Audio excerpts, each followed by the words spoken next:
Anantnag encounter में शहीद colonel Manpreet का मोहाली में अंतिम संस्कार तो हो रहा है, आपको हम दिखा रहे हैं। उनके घर से आ रही अंतिम विदाई की तस्वीरें हृदय को छलनी कर देती हैं। पिता के पार्थिव शरीर के पास खड़ा मासूम बेटे को देखकर दिल कांप जाता है।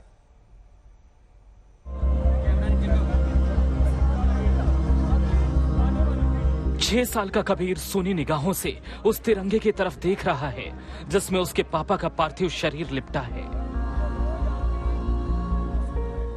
2.5 साल की वाणी अपने पिता को सैल्यूट दे रही है, इस बात से अनजान होकर कि उसके पिता कभी न लौटने वाली यात्रा पर निकल चुके हैं। पिता का गुजर जाना क्या होता है ये अबोध बच्चे भला क्या जाने, लेकिन जमाने की रीति है, सो पिता को अंतिम विदाई देने की जिम्मेदारी इन मासूमों को उठाना पड़ रहा है। कलेजा मुंह को आ जाता है इन बच्चों की मासूमियत देखकर, और नियति ने इनके साथ जो क्रूर मजाक किया है उसे याद कर।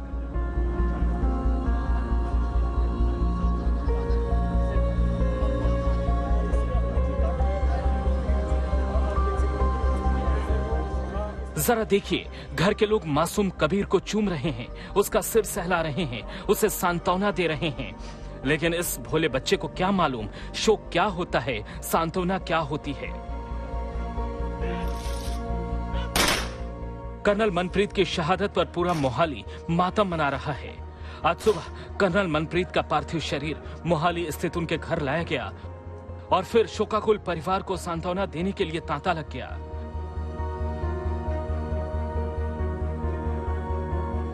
एक शहीद का सर्वोच्च बलिदान के बाद जो सर्वोच्च सम्मान है वो क्या होता है, ये तस्वीरें आप देखिए।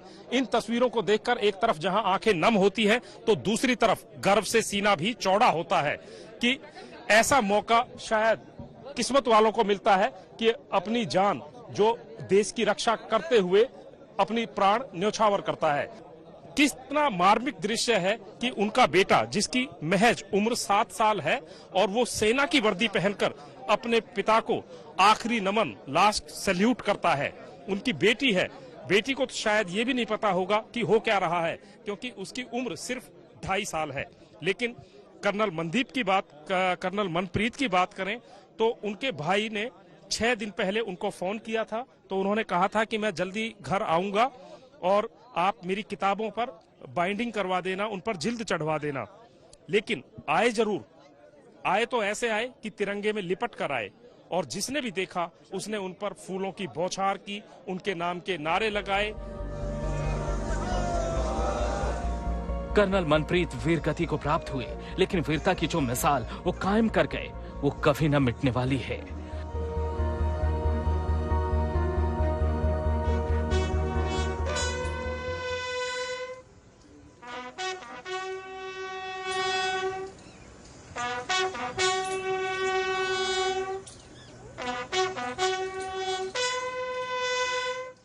सत्येंद्र चौहान, मोहाली, आज तक।